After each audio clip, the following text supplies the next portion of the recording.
YouTube live. Can I see? Good evening, everyone. Good morning, everyone. Welcome back to another episode of Dhammapariyesanā. Today is day 29, and we have a very insightful topic to discuss today, which is what we understand by banking to Buddhism, a Thai Buddhist perspective. Now, one may wonder the famous lady who went to an Asian country, I guess Indonesia, and she was held in a hostage. What's her name? Emma Slate, a British woman, and then she went back, and I think she became a nun at a certain time, and she wrote a book, Set Free: A Life-Changing Journey from Banking to Buddhism in Bhutan. Emma Slate. And in our case, our guest, Sermsook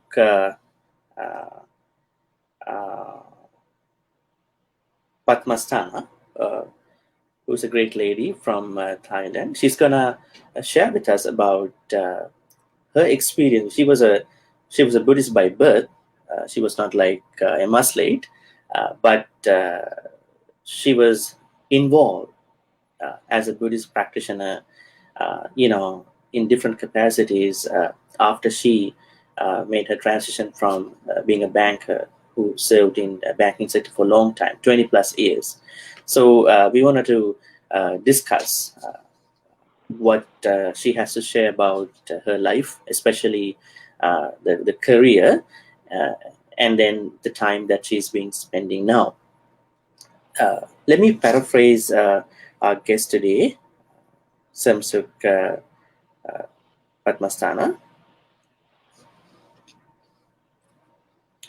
Sermsook earned a BA in economics from the Illinois State University, Illinois, United States, and an MSc from, I think I pronounce properly, Sasin, Graduate Institute of Business Administration of the Chulalongkorn University, Bangkok, Thailand. And she additionally completed Abhidhamma Studies for long, I think for 7 years program, conducted by the Mahachulalongkorn University, Bangkok. I think the main branch is in Ayutthaya, and they have a branch in Bangkok. And she held several senior positions at, reputed banks, Standard Chartered Bank, and I don't know how to pronounce this, Banque Indonesia, I guess. Indosuez. I'm sorry? It's a French bank, Banque Indosuez.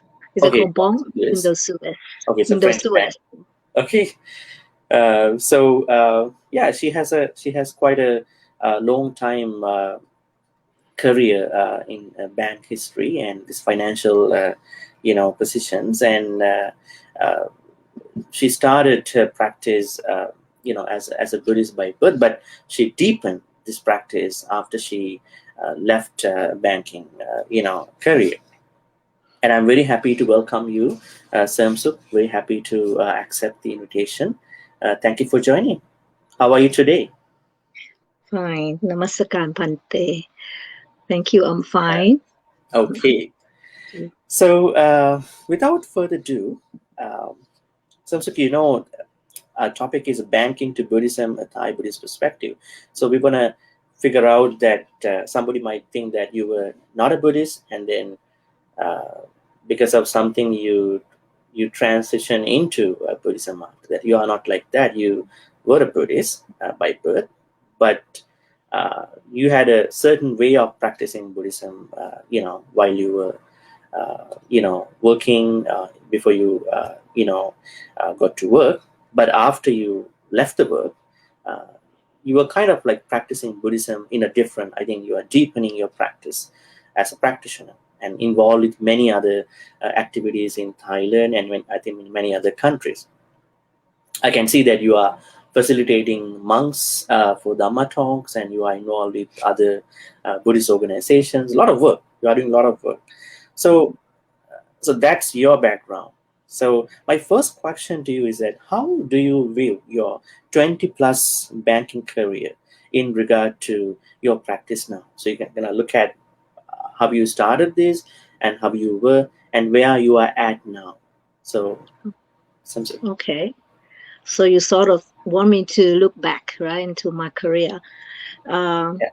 Banking was when I was young. Banking and actually capital market, which is what called securities market in the stock trading.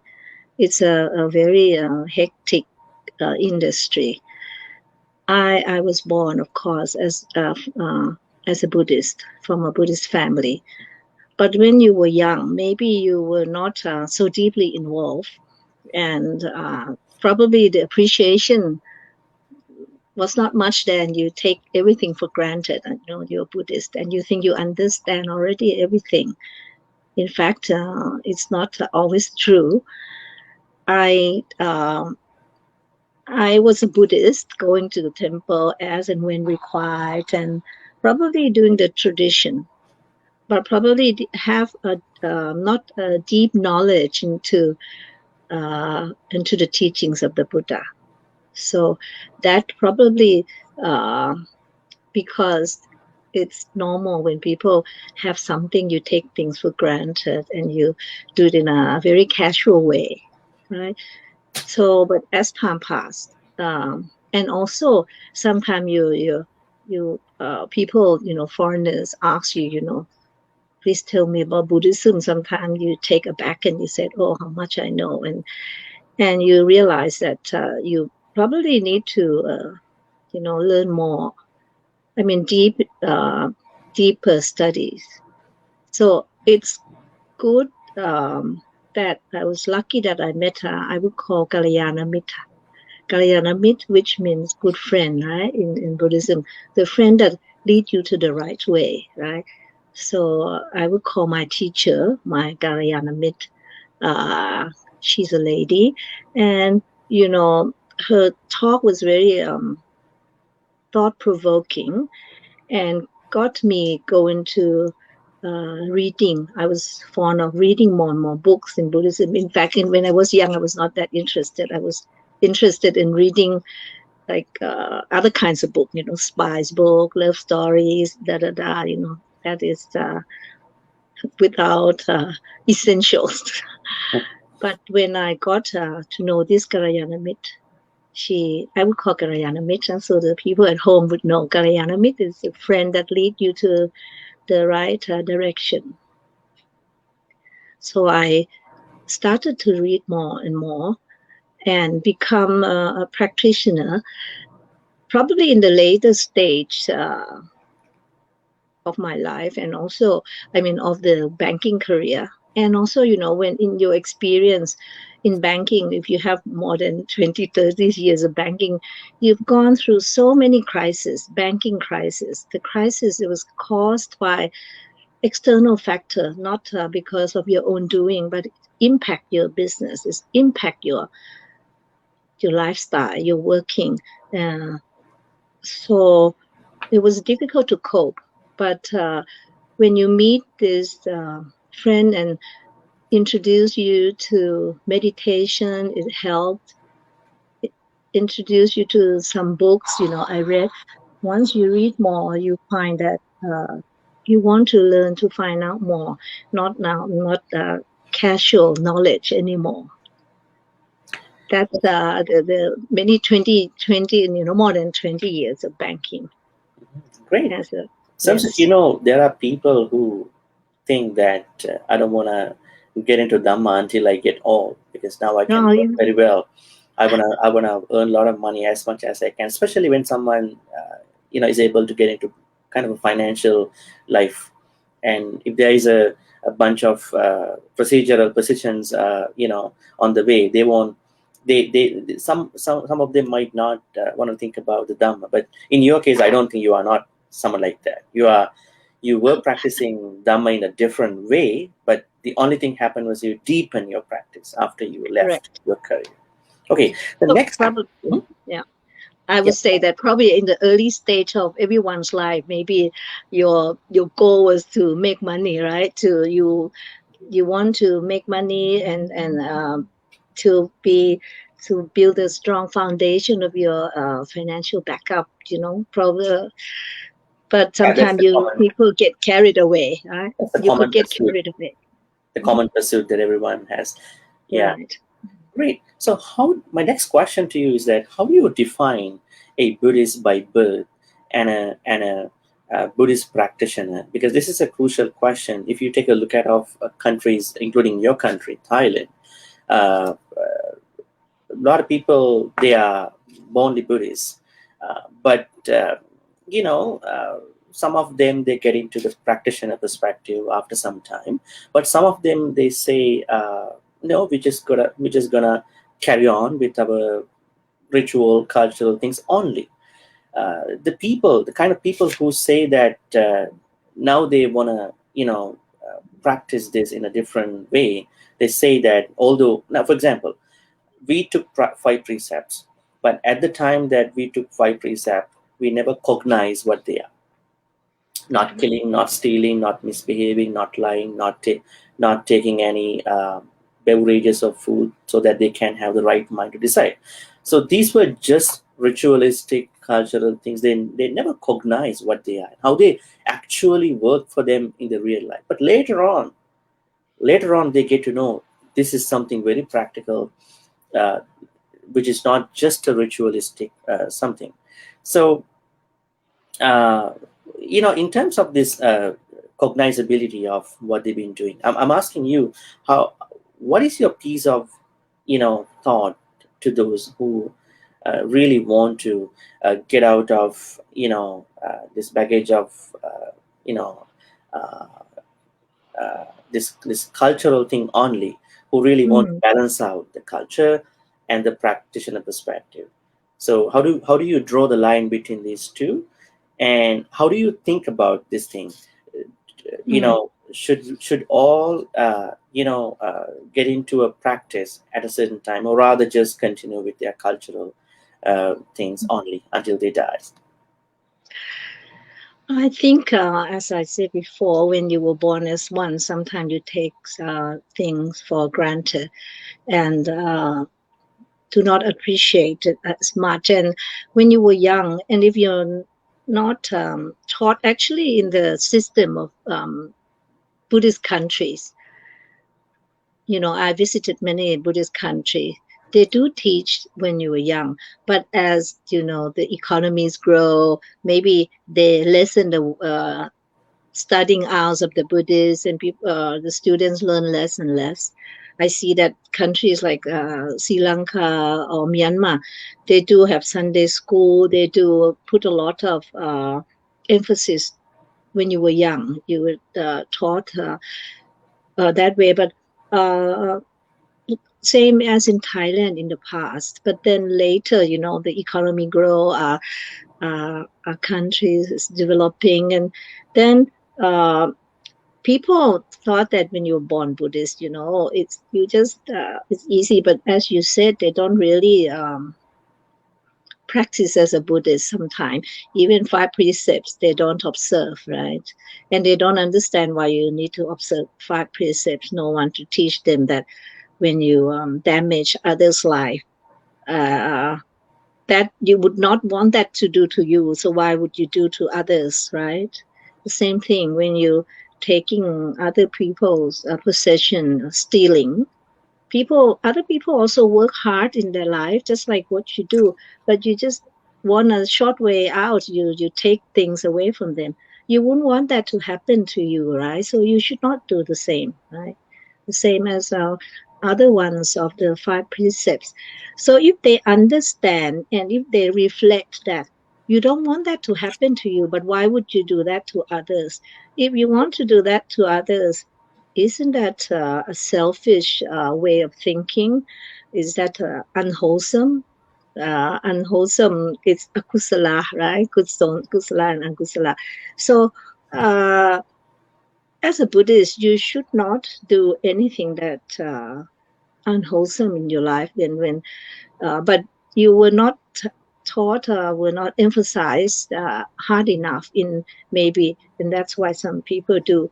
So when you were born, you just thought that it's a ritual thing, you know. You go to the temple when it's necessary, when someone die, or when maybe Visakha, and then you go doing 3 rounds. But you don't really understand the deep or deepen yourself into the meaning, right? Sometimes you just go because other people go, and sometimes you even, you know, chat 3 rounds, and I don't know what you get out that you don't contemplate, you don't be mindful of your action, because sometimes when you were born, you're not really practicing, but when you become a practitioner, you learn, and you are taught to be more mindful. You learn meditation, and you learn that how to be mindful, so you'll be more conscious of your actions, right? I'm not sure whether I get to the right point of your questions or not, but yeah, okay. You know, Well, when we look at the famous Buddhist subjects that we all talk in modern day, we get to know that compassion and mindfulness, they are two of the bigger topics. correct. If you take a look at of people, I mean, not even among Buddhists, in the whole world, we can see that what people lack is compassion, and mindfulness is kind of a thing that helps us to locate how we're going to do that. So, don't you think that this is a big topic, but I just want to reflect on this thing too. Don't you think the way that how the Buddhist teachings, are being taught in places where someone, is instilling them at an early age, not that, updated to the context that they will feel comfortable to practice? Like, let's say, we teach kids and teenagers the deeper topics, but they never sometimes find out the elements of those teachings exactly in the present society. What if that we teach compassion and mindfulness in simple ways, especially when they go to school, how they practice mindfulness when it comes to their studies, compassion when it comes to relationships with other students without being jealous, without being angry. So these are the fundamental issues that we all have, not the Eightfold Noble Path.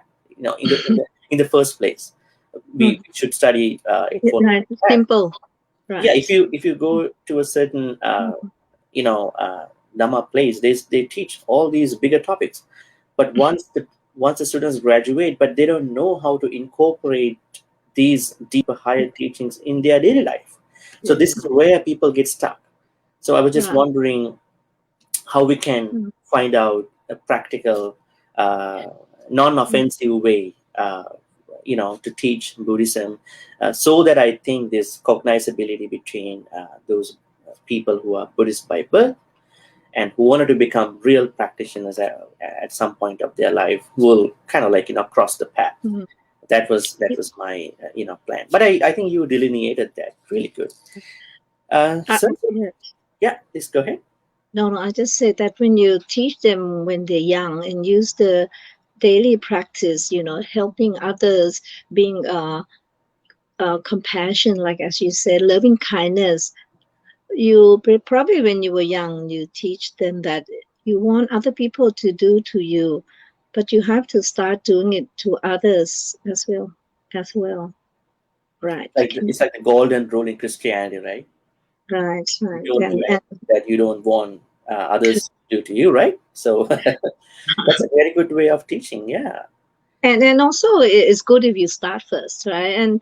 And teaching the children to be mindful and to have that kind of habits when they grow up, it would be very good for them to be mindful of their from their thoughts onwards. You know, sometimes you may not you But it starts also with your thoughts, right? If you don't have the right thinking, if you're jealous, right? You want to take others, people think you're jealous of your friends and all that. Then what damage can it be? You are dwelling yourself into the unwholesome thoughts, the negative thoughts. Mhm. Teach them to be positive, to have mudita, to enjoy, to yeah.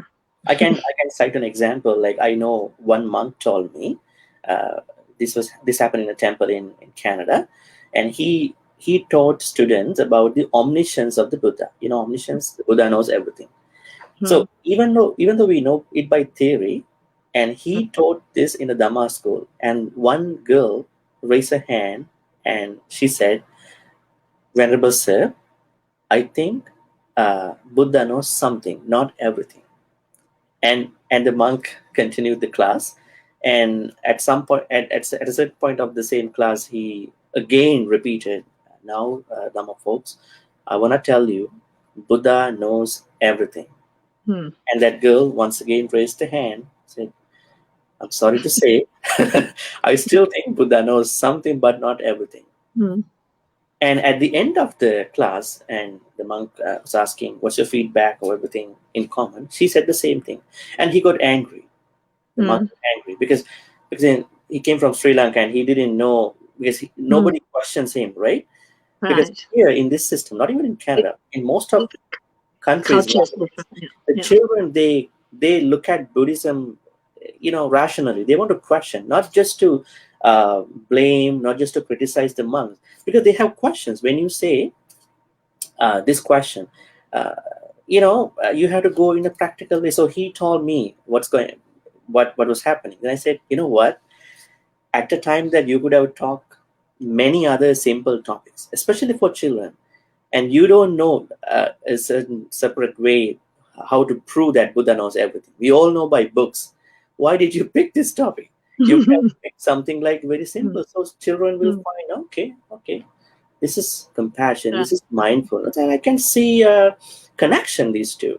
Rather than you're going to talk about very abstract topics. I'm respecting what the Buddha has; he's omniscient. But the problem is, when you want to teach people, not even young kids, children, even you teach adults, you have to teach with some rational perspective so people understand, because people are living in a rational world, scientific world. I'm not saying spirituality is bad, but we should teach something for people to understand in practice, rather than saying something in abstract. So this is one example. I said, next time pick some topics that are really practical and easy to understand. That's why these kids start to question, and you shouldn't be angry, you know what I mean? So this is one example. So I was thinking, uh, you know we all should be able to, even myself should be able to, you know uh, teach Buddhism in a rationalized way, because that makes sense, right? Okay, the next question to you, Sermsook, is that uh, money and its handling. Now, I had a discussion with a professor from Sri Lanka, Chandima and I did discussion about Buddhism and money, but I didn't go into this banking and kind of experience. He was just a professor. So, Samsung, we have a connection to money, although you come from a lay perspective. Uh, since you are highly involved, engaged in temples in Thailand, everywhere this is money, right? Because you can't run a temple without money. It could be donation. Even the monks don't touch money, but somebody has to. Maybe monks have to know what's going on too, right? So there's a connection. A lot of people think that we have to escape money in order to practice Buddhism.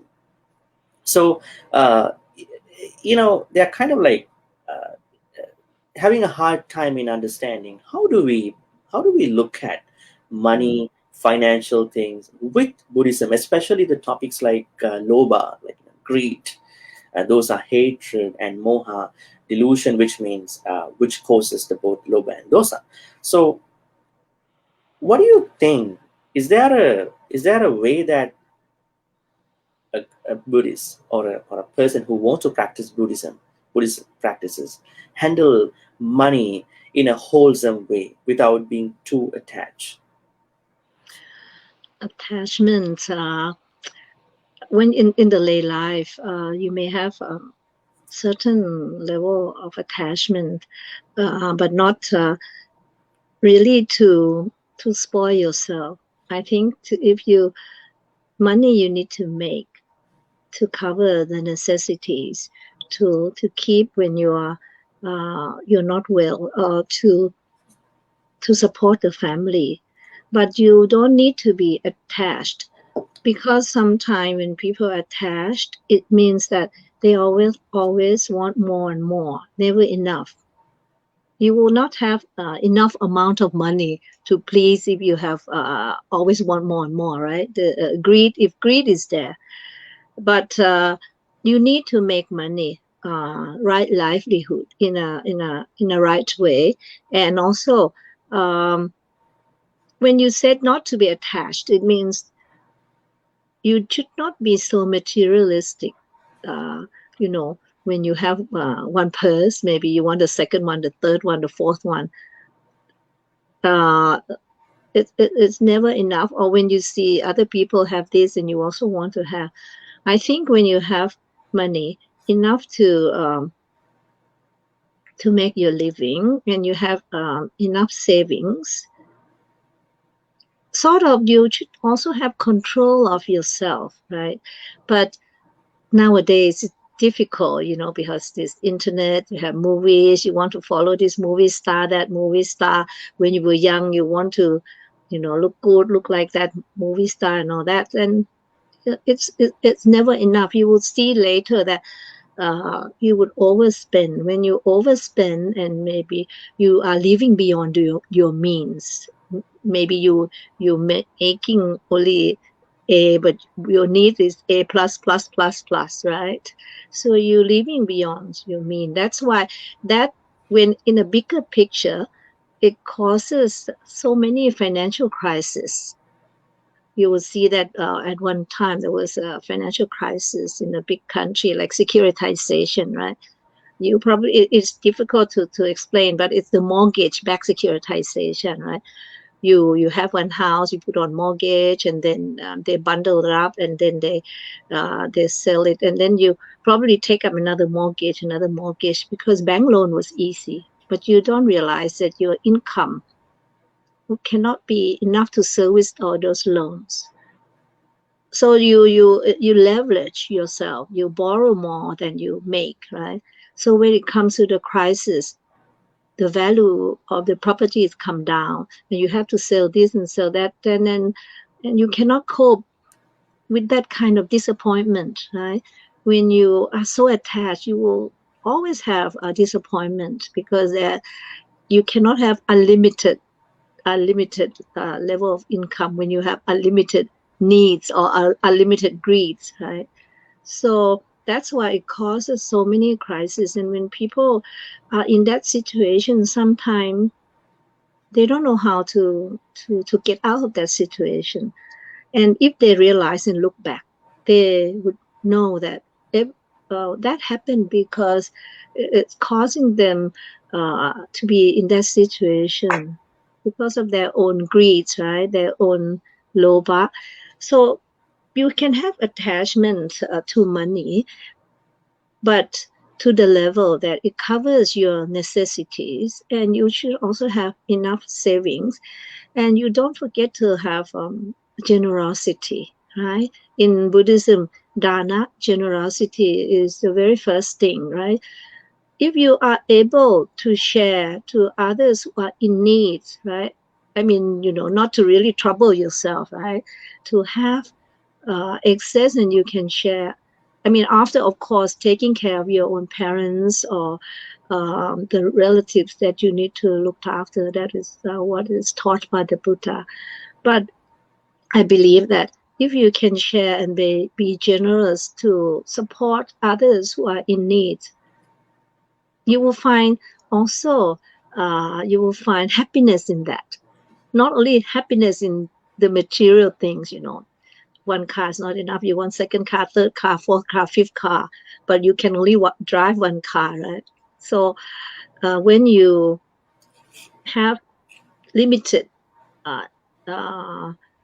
greeds or not greeds, I would not say greed. When you have limited attachment to cover the necessity, you know that you need to make money for your living, right? So money is still important in the lay life, but not like in the Sangha life. And if the people, the Buddhists who learn the Vinaya, they should support for the needs of the samana, right, of the bhikkhu. If the bhikkhu is in the right direction, right, it's pariyati and patipati. If they teach and if they practice samana dhamma, then you should provide for. So that's why, as a monk, you don't have to be attached to money, because we provide for enough, and because you have lower needs or lower expectation. But in lay life, sometimes people have too high expectation and too high. Too much of material things. So the question, the question yes. is, this is kind of like more philosophical. Like, is there a way that people can consume material things, including money, without attachment? Like people might say that it doesn't matter how much you have or how much you're gonna aim at, because it depends on your skills, right? There may be someone who might be poor during the whole life. There may be someone who can improve oneself. There may be someone who is bornly rich. Right. So the kind of like amount of money that they are handling could be, way up or way down. So someone might ask a question: if we get to the bottom of this question, is there a way people can use material things, including money, especially that's the top of that material things, without attachment? Is it the way that you look at the money? Money doesn't have attachment, right? It is you make attachment to the money. So is there a way people can use money and this financial life without developing attachment? So how can that be possible? Like someone who is handling money for 20 plus time, but you did not deviate from your spiritual life. So so that is one example. So how do you give kind of an advice to kind of these Dhamma folks to look at the use of money without attachment thing?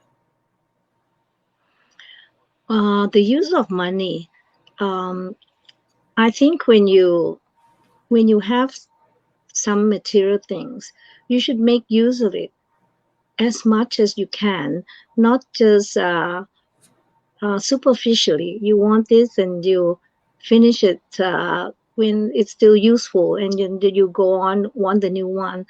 I think you if you don't want to be too attached, you have to lower your greed, and then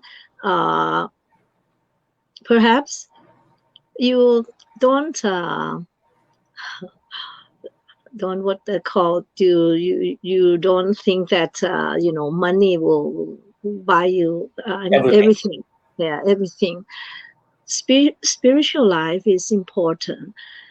You may not face anything now, but I think if you learn, and it's also good to teach your children, because if you are so attached to money, then you develop the kind of habits for your children as well. Right? How do we draw the line between so attached and kind of concerned about money? Because you say money can buy everything, but money can buy many things. So people might say, buy you comfort. Yeah. So how do we draw the line between what do you call, you say teach the kids about this thing, to think differently. So how does someone understand this with a wholesome understanding perspective? We need money, just to live, not to be caught up in a kind of a picture where nowadays people get to see internet, Right.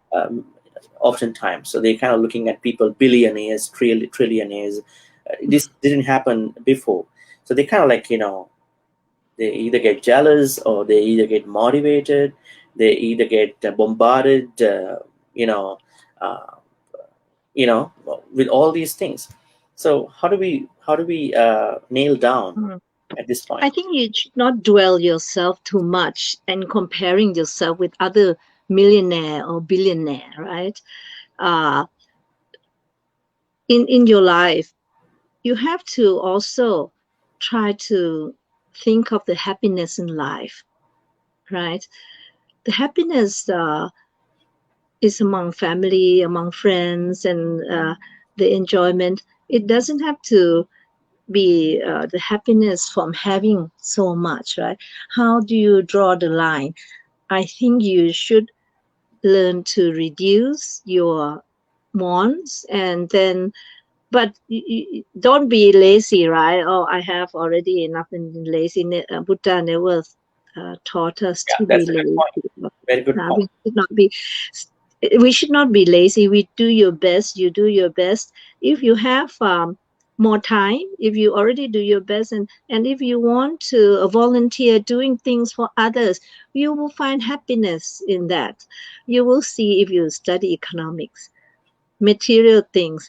There is what they call diminishing returns, right? When you have your first car, okay, you enjoy, and then your satisfactory reduce, right? And then you want the second one, but it's the diminishing returns, right? It will be less and Never less, end. and then you move on. You will want something more and more.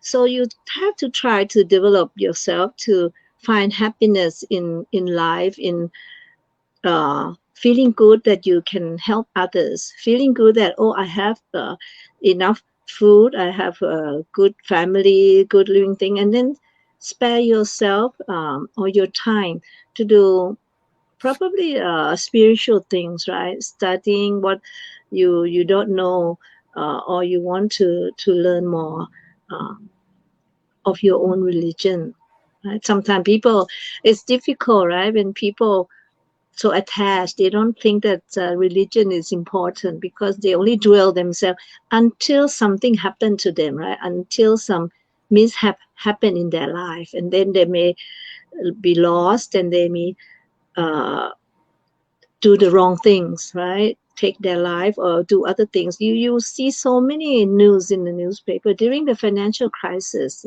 In my many years of career, I see, and it's so sad, someone who lost everything because the price of the property come down. He lost everything, the mortgage, or his projects failed. He took his life and took the family's life. That is something that, because they don't know how to find their way out, they think that, oh, I used to have this and I must always have that, and I always have more. If they did not leverage themselves, they may not face that kind of situation, right? If they're satisfied with what they have, keep their own savings. But when you want more, you leverage, you invest more than you have, or you buy things more than you have. When the crisis come, you cannot handle. And if you never study any uh, way out, or any spiritual teachings, or any, you will be lost and you cannot find your way out, and you take your life, which is the most valuable things, right? I think it's also, you have to learn from seeing what happened when the crisis come, what happened to some lives that was lost, right? You see so many people jump from the high rises condo when the stock market came down, right? They don't need to do that. Okay, if they lost, they still have their life, and if they work hard, they will come back to having more. Their life is still useful to themselves, useful to others. Let's talk a little bit about your banking career. Interesting, huh? So I'm just wondering, because you said that you were able to apply Buddhist teachings while you were at work, but differently than now. So I'm just kind of wondering, how were you able to practice Buddhism during your career? Would you mind giving some examples? What did you do in terms of Buddhist practice, and how did it go? I know you started your banking career from Bank of America, and then you slowly, gradually, moved to other banks, to Standard Chartered Bank, and so on and so forth. So I'm just looking at, how were you able to practice, and what are the things that you were able to do differently than now? When you become a senior in the position, then you can apply the teachings of the Buddha. I mean, because you're managing the younger teams, and they don't know, they don't probably don't observe precepts and all that. Probably you try to also teach them, but it's not easy, right, to teach them in the work life. But you use also your loving kindness, the compassion, to make your team to be less stressful.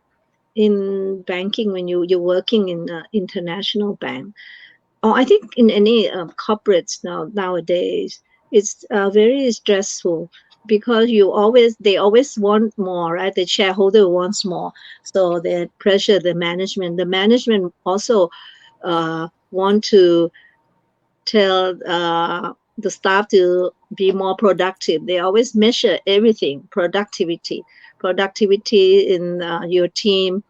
So you always been told the higher goal, when sometimes the resources is the same. So people are very stressful when they work, right? Because they are expected more and more. I think this is very normal in everywhere, particularly in the Western world, right? The expectation, the higher productivity. And sometimes when they don't realize that you have the same capacity, but the expectation, the productivity, you always want more. People cannot work like a machine, right? So sometimes you in between, when you are senior management, sometimes you also need to feed that back, or to reflect that, to higher that. You cannot always set higher goal when the capacity is the same. Because this is not really from the senior management. They are also being pressured, from the shareholder. They always, everything is measured by the returns, by the productivities. You just have to try to do your best, and you have to teach your people to also do their best. Not I mean, they have their objectives that they need to meet, right? So they need to work towards that objective, not being lazy also, because they also have a objective. And they also need to realize that now it's good that you have the job, right? You have money to take home for your family, so you cannot be lazy. So this kind of teaching to reflect to the younger ones is also important, and to try to have empathy for your staff, so that you can build a stronger team. You can build a caring society, a caring culture in the corporate or in the bank that you work. Actually, many banks they do have that code of conduct, but sometimes people deviate from the code of conduct. You also need to have empathy, and you have to share that with the younger ones. That would help them also into handling the customers, right? When you're under pressure, people get moody, people get upset when they work long hours, they're so stressful. Need to tell them maybe they should, probably be less tense by probably deep breathe out and breathe in, and realize to probably do 5 minutes meditation during the break or something, and then organize your thoughts, organize the way you think when you feeling moody towards the customers or towards the co-worker. It's not a good working environment, and that you can guide the young ones. I think if you when you learn when you already know Buddhism more and more, you probably share with them. I actually there are some banks in Thailand at that time when I was working, they do allow people to go on they call like a meditation retreat for 5 days without taking that as annual leave, because they find that when those people come back, they come back fresh and they come back with positive thinking. They are mindful, but it's not long term. Every year they need to go back and refresh. I think that helps some banks to have that. So I think when you practice the Buddha teaching, you learn to have compassion, you learn to have loving kindness, and you can show they said you walk the talk, right? Like when you're in the business, you have to do the same for your staff to follow. Sermsook, this question looks like very interesting, but not a lot of people don't ask this. We all talk about right livelihood, Samma Achieva in Buddhism. There's a Samma Achieva, right livelihood for we call it right living actually, for lay people and then for monastics.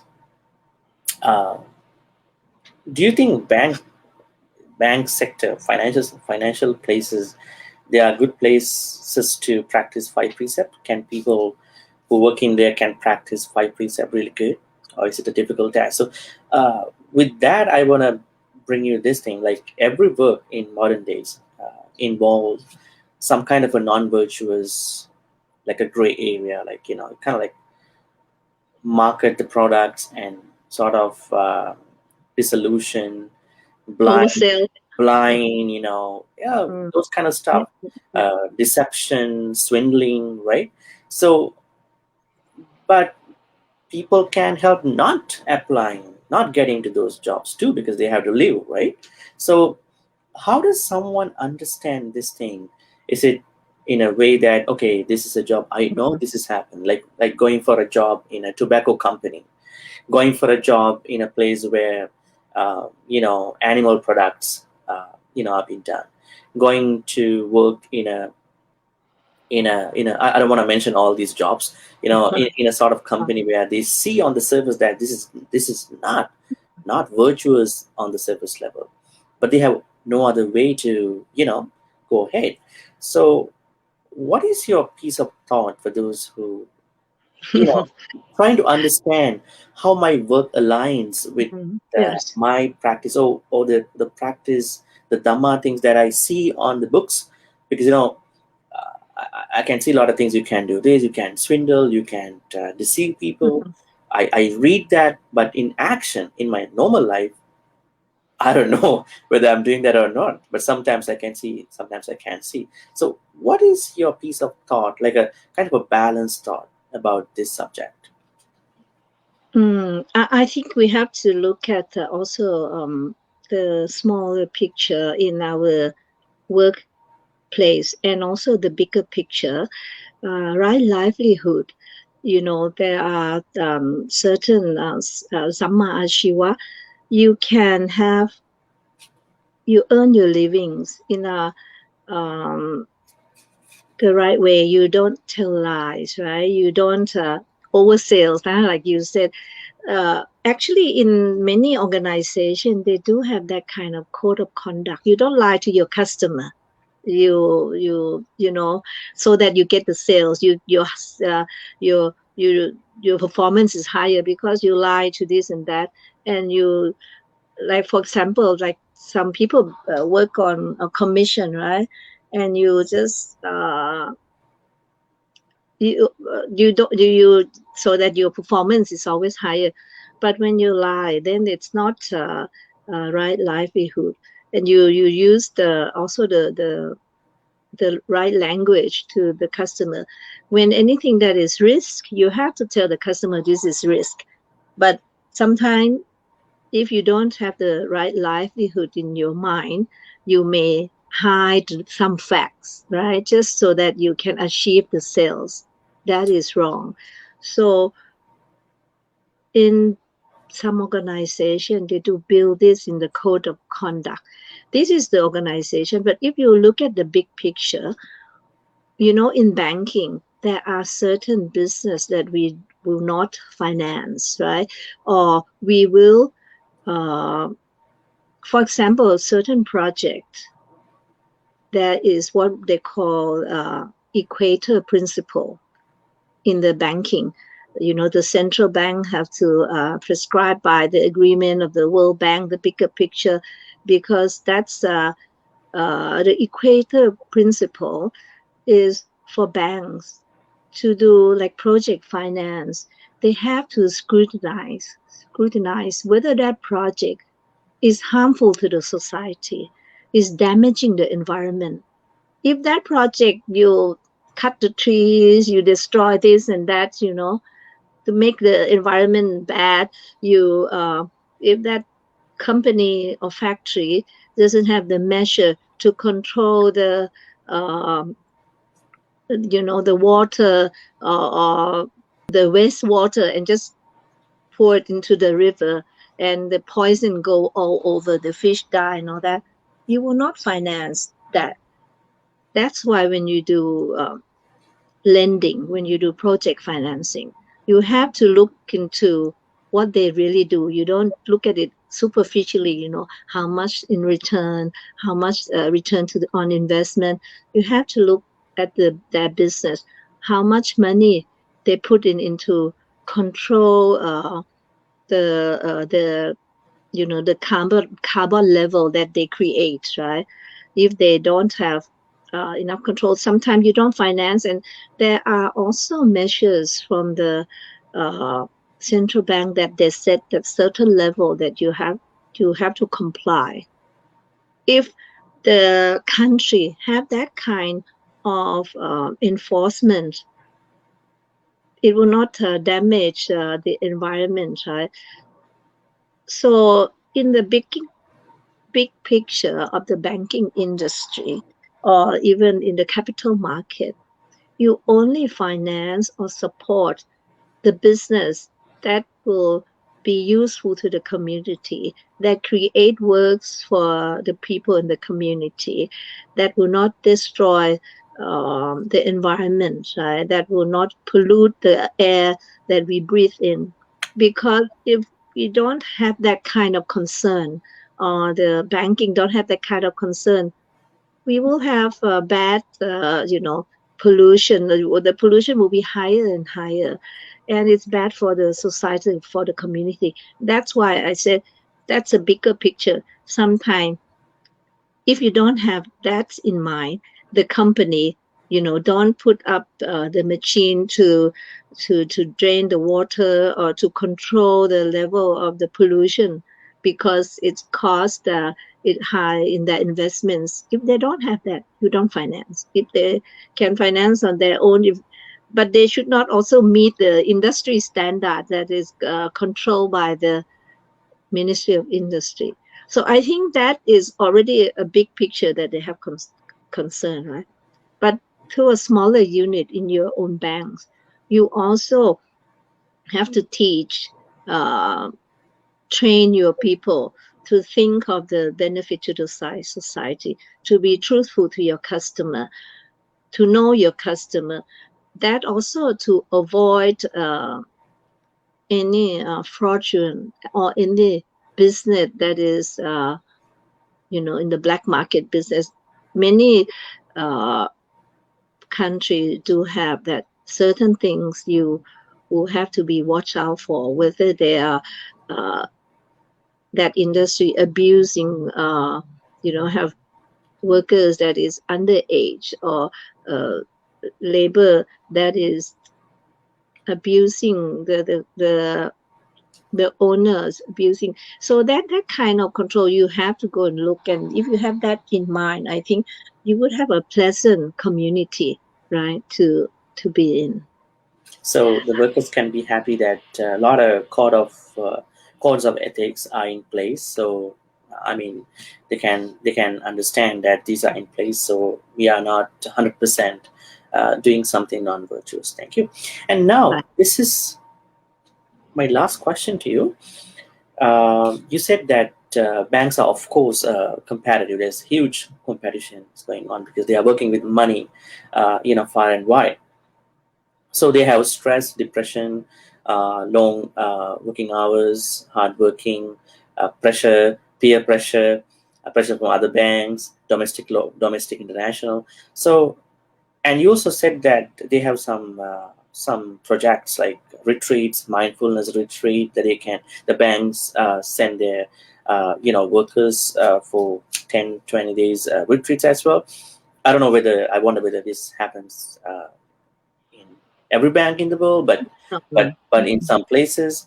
So my question to you is that, because recently I saw somebody wrote an article about banks in the face of COVID-19 should more focus on their workers as well as their customers, because this is kind of a two-way thing. So workers are kind of like handling money as per the rules, and customers can do a lot of things with the money because that money is stuck there in there. So banks should be more focused on the mental health of both their workers and customers, clients.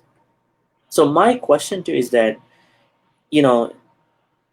what are the things the banks can do to alleviate, to reduce the, mental issues, uh, especially when it comes to workers, because you started from the bottom, and then you went up to senior positions in a couple of banks. So what are the things that banks can introduce or deepen in terms of the mental health of their workers? That's one question. The other part of the question is, what is your thought of, like, there's banks to take charge of the mental well-being of both their workers as well as their customers. So these two questions are my last questions to you. Yeah. I think banks have to understand this. The workers is a very valuable assets, right? In it, service industry, the workers is a valuable assets. So they have to find ways to introduce the right way of working. I think most, you have this labor control, that how much you can work per hours and all that. But how much you can work per day, and when it's in excess, so and so. But many banks now do encourage their staff to do exercise and to do extra. They do have sports club so that the workers can enjoy, and that is also what they call team building, because team building helps the worker to work together very well. To do that, they have to encourage the staff to, go out and do outing together. Like the bank that I used to have, they do have sports club, and the bank also provide for financial support for this sports club. Okay, they go outing maybe twice a year, or they have this football match, or they have many things, many activities. There are departments in the bank, these human resources. If the good human resources, they must have concern for the well-being of the staff, right? Particularly during the crisis, they work long hours, they're stressful. They do have training of this kind, and some banks also, like local bank, they do have also the spiritual teaching. I see that one Thai bank, have even the meditation room where some people, like maybe in the evening, they want to take half an hour off and do meditation. They have the meditation room. They have the teachers who come to teach you. One Thai bank, at least that I know. When I say this, I don't mean every organization do it, right? When you see that some local bank do or Thai bank do, you see that they have concern for the well-being of their staff. The staff can relax, can be less stressful. They can do, you know, some have even dancing. The sports club, sometimes they have dancing, they have meditation. There's one bank, they even have Abhidhamma teaching on once a week, and they invite the teachers to do that. The banks that I used to work, I introduced a Visuddhimagga class, and they give me a space to do it. They give me like a training room for the staff. And we also extend it to the customers, and we tell them. Some people said, what is Visuddhimagga? I said, okay, you come and meet the teacher, and some, they like it. I think this is a good way, because you have caring for your staff, you have caring for your customers, right? As far as the customer is concerned, on the health or the well-being of the customer, some banks do have this kind of training. They have people come and give a talk, on the health or the benefits of keeping fit and all that. They provided, I would say you can say it as maybe the sales point, or maybe you can say it's something that they want to give back to the customer. And also, sometimes these kind of things, you can keep your staff. Sometimes, like when the economy is booming, you have this problem of the staff quitting, like they want to go to another organization, the grass is always greener on the other side. They move, but some people who move, and then they said, oh, that bank, even though they give me maybe 10% higher salary, the culture is different. They don't provide for the staff, and they want to come back, and we also sometimes takes them back, So these kind of things, it's also have to keep your staff and to make your staff realize that we are a caring organization. We have concern for the well-being of the staff. Particularly also, like the senior management, they have to keep fit also when they go outside for like annual, they have to, this like budget meeting, and all that. They also provide one day or half a day that you do exercise, you do yoga. They have yoga teacher, and they have the relaxation. They have a game or something for you. That's to relax, for you to be more relaxed, right? And So one of your, yeah, go ahead. yeah, And like one of I your think it interests is is very good. yoga too, Pardon? right? Right. I do yoga. Yes, I do yoga. I think it's very good. Yoga also focus on breathing, Yeah. it's only not stretching, not only the exercise. When you exercise, when you like up or down, you have to regulate your breathing, almost like anapanasati, right? Yeah. When you focus on the breathing in and breathing out. Yoga is like that. And that once you do it, you will find that very relaxing, and it makes you less stressful. And that I teach the staff also to you must give your time to yourself, to do exercise. You have to take care of yourself, your own health, right? Not like some, when they're stressful, so much, people just quit, that they don't care, and they say, oh, I want my life back, I cannot work until midnight every day and all that. So if you don't put in measures to do that, to take care of your own staff, what happened? You will lose good staff, right? You will lose staff. You will lose productivity, because when you're short of staff, then it will be difficult to manage.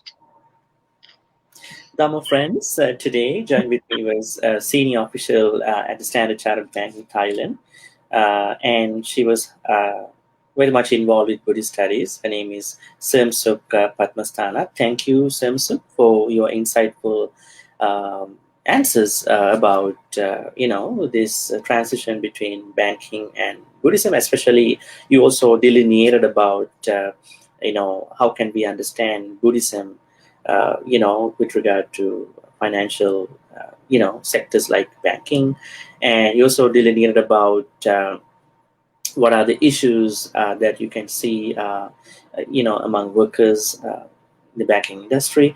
At the same time, what are the things that the banks can do? What are the things clients and bank workers can do to overcome these mental health issues, especially with an emphasis of Buddhism. Thank you so much. Them folks, thank you too for watching, and the whole series of episodes. Stay tuned with another Dhamma episode. Thank you so much. Have a good night. Thank you for having me on this show. Thank you. Welcome. Program. Yes.